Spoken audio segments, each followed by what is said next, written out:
So during this holiday season of December, I, do my little jokey intro of, hey, it's Christmas and Hanukkah and Kwanzaa and Yule and even Festivus for the thing. Yeah, my usual shtick, right? I do this jokingly in some ways, but I also do this, I say it sincerely as well, because there are many religions out there. If I knew what the Islamic Christmas tradition or holiday tradition was, I'd probably put that in there too. And there's a good reason for that, which brings me to the Flash game we're playing today, because this realistic Teen Witch Simulator is a holiday game. It is about a teenage girl celebrating her first winter solstice. And this game kind of touched me in a little ways. It made me feel happy, and it made me feel a little nostalgic, because here's a little thing. I'm pagan. I'm Wiccan. I consider myself to be spiritually guided in that kind of way. I've been that since high school, maybe around 7 or 8, maybe even 9 years now. It's been a really long time. But here's the thing. I've never done a ritual in my entire life. In my entire life, I've never performed a ritual or anything. I consider myself a non-practicing pagan. I consider myself to abide by nature's law and do justice to... Look, it's an awkward thing to say because I don't know a lot of stuff about it, because even in the 9 or so years that I've been pagan, I don't do much research and stuff. And sure, I have my pendant, I have my pentacle pendant, I have some rocks. Actually, I have a lot of rocks. I even have a crystal ball that I've actually never used. I'm a little afraid to use it, to be honest. But that's where this game came in, and I thought it was going to be like something different, but in trueness, this is just a little story that the author made of maybe their own not interpretation, but own experiences of being Wiccan or whatever. I really can't say.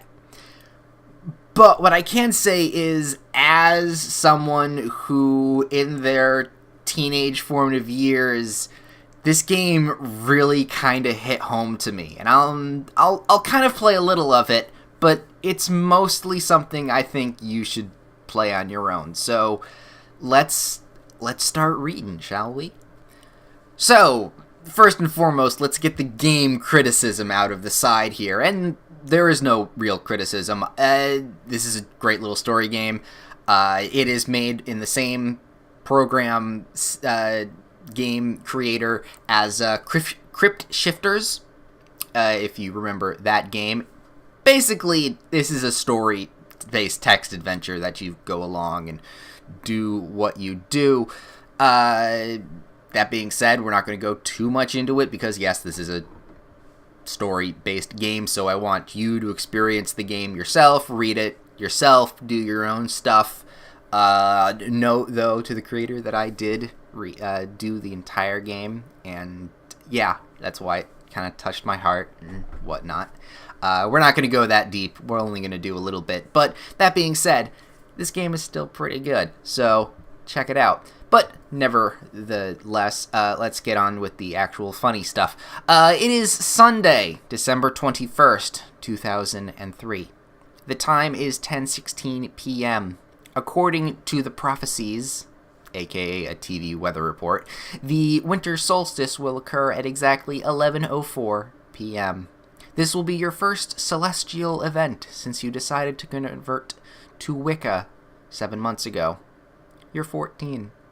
You need to prepare. According to the ancient traditions, credibly described to you in a paperback book you picked up at a New Age bookstore in Strip Mall, these are the materials you need to perform the dedicated ritual for the winter solstice. Blech, words.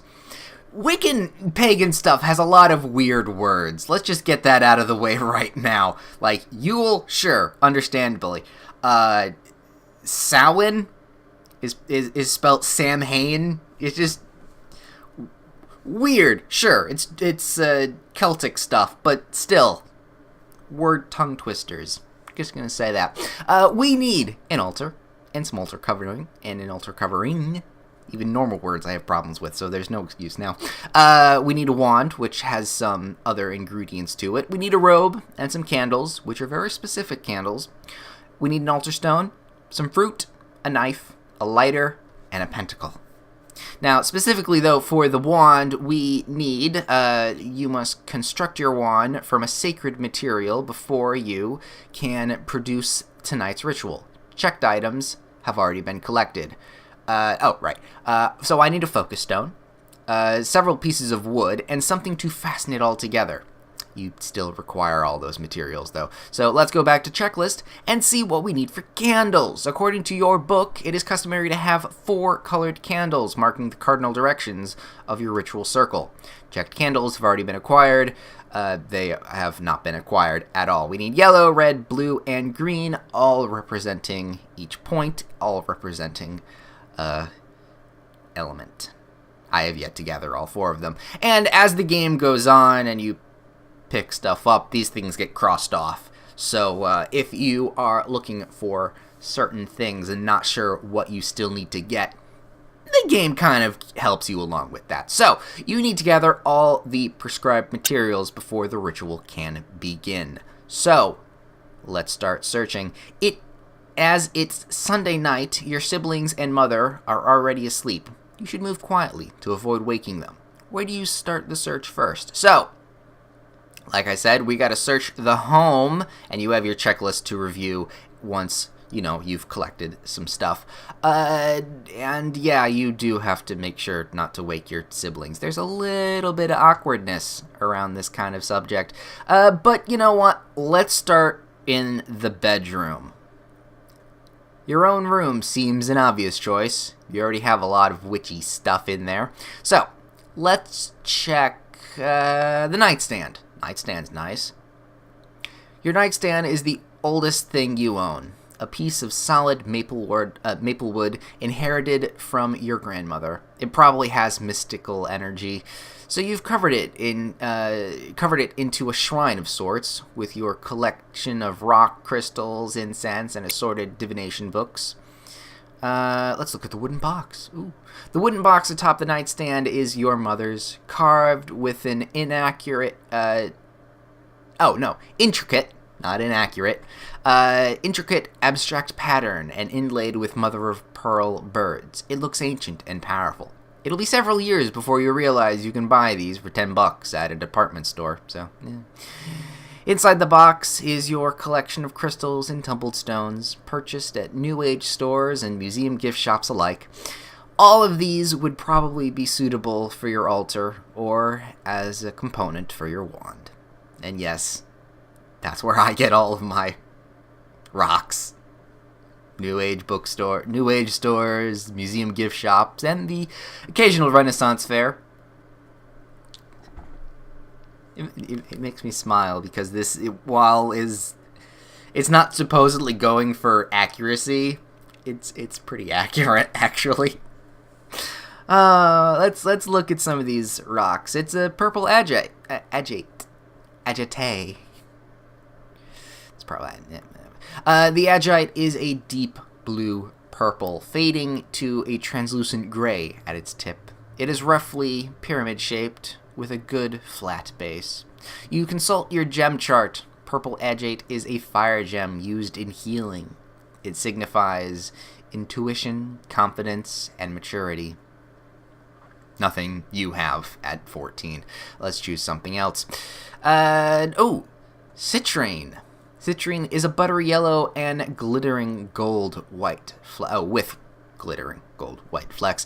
It is roughly the length of a small finger bone. According to your gem guide, citrine is an air elemental stone used to bring wealth and happiness. As a teenager, you are in short supply of both.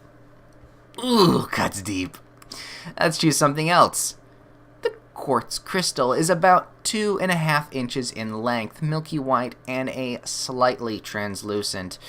Its size and shape make it very suitable for divination. You don't need to check your gem guide to know this gem is often associated with fire and the sun, but it can also be a water stone. You were born under both elements, so you've always felt strongly attached to it. Note also there are tons of varieties of quartz. So the white stone, sure, the white quartz, yeah, that's what that is, but many other varieties. I found this chunk of rose quartz. I actually don't know if it's real or fake. It might be a rock. I don't actually know. I know I have another piece, but whatever the case may be, it's nice. Yeah, we'll use it for our wand component. We'll take that. You place the quartz crystal into your canvas bag that you got maybe from Fallout 76. We don't know. It hasn't been delivered yet. It feels tingly at your hip, but that could just be the canvas itself. You now have a wand stone. Let's see. Altar stone here. Tiger's Eye. What's the last one here? Tiger's Eye is about the width of a quarter and roughly cubic. Tawny yellow, terminating to a deep coffee brown at its base. Its color shifts as you turn it in your palm. Your gem guide says the Tiger's Eye contains a power of both earth and the sun, meaning it can be considered both an earth and fire elemental stone. It is used to guard against psionic attacks. You're not sure what those are or how you would recognize one. I think that would be an okay altar stone there. Let's pick the altar stone. You place your mystical Tiger's Eye in your canvas bag. It feels faintly dangerous at your hip, but that's probably your overactive imagination. Searching. Yeah, we've done the wooden box. What's in the drawer? Your single nightstand drawer is filled with crossed out random junk. Assorted magical items such as hemp bracelets and a leaf with an interesting pattern. None of it seems very useful for tonight's ritual, unfortunately. What about your table runner? The table runner on your nightstand is a small piece of navy blue fabric, about 9 inches by 12 inches. There's a large pentacle in the center, done in sickly green yellow ink. Probably a printing error. It looks fancy enough. You could use it as an altar covering. I'll leave it for now. We'll probably have to use it, though. Let's see. Ooh, what about my desk? Check my desk. The desk occupies an entire wall of your bedroom. That is an either very large desk or a very small bedroom. A scratched and worn former workbench you must have taken from your older brother at some point. It contains your massive CRT monitor and a Lilic. I don't. Oh, it's a pre-built PC tower. So yeah, it is a Lilic. I don't know what that would be running. Holding many fanfics. Yes, 14. Resting atop the PC tower is your pentacle necklace, glowing softly under the blue case lights. I'll take the necklace, thank you. You take the necklace. This pentacle is small steel thing with a common stone set in the center, hung from a plain black cord. You purchased it in a fit of bravery at a Renaissance fair early this year. That line right there makes me smile because my pentacle necklace, made of pewter, with the thin, black plain cord as well. I also bought with a fit of bravery at a pentacle necklace, like kind of around the same time I decided to become Wiccan. It was good line, good, very hit home there. It hit very home. What's the rest of the thing here? Check my dresser. What do I have on my dresser? The dresser is massive, painted white and bearing the scuffs of multiple moves. You don't like it, but it's yours. The bottom drawers are mainly filled with old t-shirts, while the others contain folded underthings, and stocks. Stocks? Oh, yes. Teenage 14-year-old in the stock market here. Buy low, sell high, and whatnot. Socks, nothing you can use here, though. Yeah, check the closet. Last thing. Mining the stuck casters, which tend to grind and wake up the whole neighborhood. You slowly open your closet door. Your wardrobe is modest. Mainly black t-shirts and bootcut jeans. It takes you another decade or so to work up the nerve to wear a skirt. In the far corner is a massive cloak your mom hand-sewed for you for a past Renaissance fair. Ooh, a cloak. I'll take that cloak. The cloak is made from a sweltering vinyl material, absolutely not suited for clothing. It feels like the stuff they make tents out of. Ugh. However, it's navy blue and has sparkles, so you like it. It's too large to fold into your canvas bag, so you lay it out on your bed and change into it once preparations are complete. You have acquired your robe. Alright. Other than the little tablecloth thing that you have, that's about everything in my room here. Let's go someplace else. You know what? Let's go to the backyard. You slip through the cool, tinted kitchen to the glass sliding door leading out. Glass sliding door. It's a door made entirely of grass. We're a very nature conservative household here. Leading out into the back porch, opening it as slowly and soundlessly as you can manage.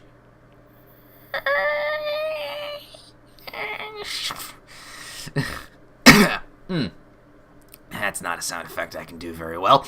The family backyard is small and honestly not terribly well maintained. To one side is an old growth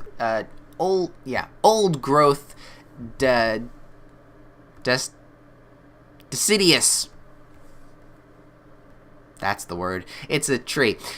Still heavy with yellowing leaves. To the far side is your mother's garden. Let's take a look at the tree. You're not sure what species the tree is. It's not fruit-bearing.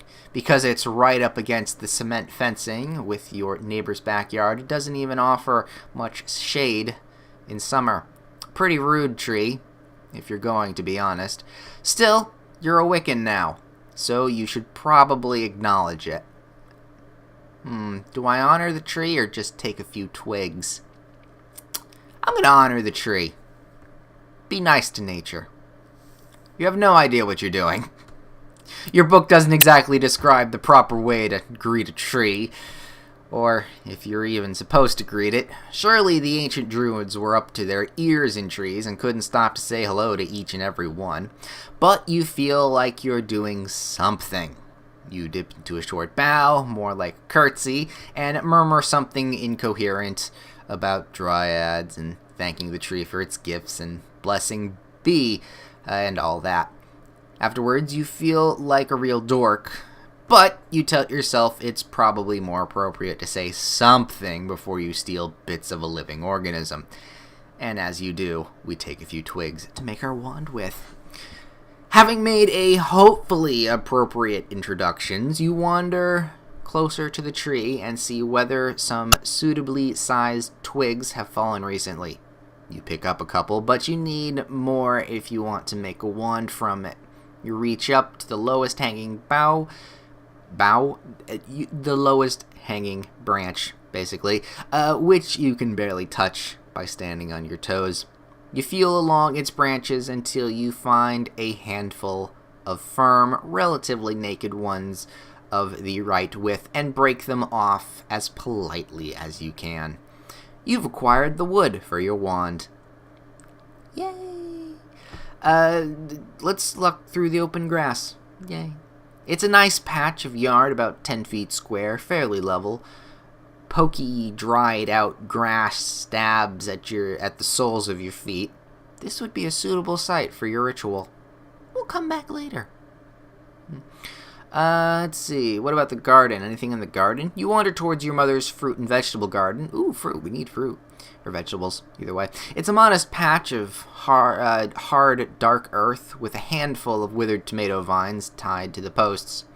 Probably if you're doing this ritual another season, but winter, there might be something here that you can use. As it is, it looks a bit sad. Let's look at the rest of the backyard. Oh wait, that's all the backyard there is. Well, we could check the rest of the house with, all this other stuff, but I'm gonna let you do that. There's a bunch of other little things that you can go find and do and make decisions on. I actually have no idea if making different decisions changes the end of the story. Frankly, I hope it doesn't.